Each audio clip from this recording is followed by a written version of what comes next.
Pasta শুনলেই কেমন জিভে জল চলে আসে না। আজ শেয়ার করছি 5 মিনিটসে পাস্তা রেসিপি। খুবই একটি ইজি, সিম্পল এবং দারুণ লাগে।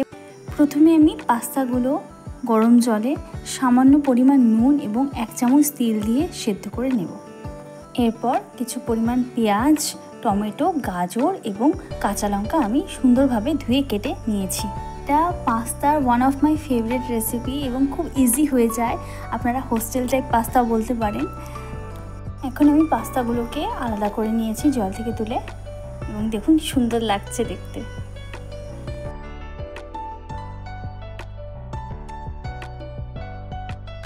এখন আমি কড়াইতে গরম তেল বসিয়ে দিয়েছি এবং এখন সব কিছু ভেজে নেব সুন্দর করে। এই খাবারটি খেতে যেমন টেস্টি লাগে এবং এত ইজি আর খুব তাড়াতাড়ি হয়ে যায়।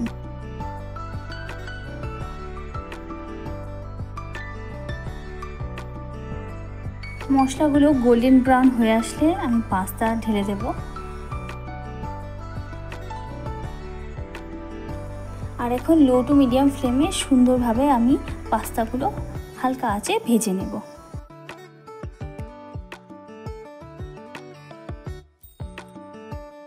এখন আমি স্বাদ মতো লবণ অ্যাড করে দিলাম। এবার আমি টেস্ট অ্যাড করার জন্য ম্যাগি মশলা অ্যাড করলাম। আপনারা পাস্তা মশলাও দিতে পারেন, কিন্তু ম্যাগি মশলা আমার ফেভারিট, দ্যাটস ওয়াই আমি অ্যাড করলাম। এবার লো ফ্লেমে আস্তে আস্তে নাড়তে থাকুন। এই রেসিপিটি আমার অন্যতম ফেভারিট একটি রেসিপি, খুব ইজি আর টেস্ট ওয়াইজ A1। আমাদের পাস্তা রেডি। এখন গরম গরম সার্ভ করুন। অ্যান্ড ভিডিওটি ভালো লাগলে একটি লাইক অ্যান্ড কমেন্ট করে সাবস্ক্রাইব করে দেবেন এবং কমেন্টে জানাবেন আপনাদের ভিডিওটি কেমন লাগলো। Thank you for watching.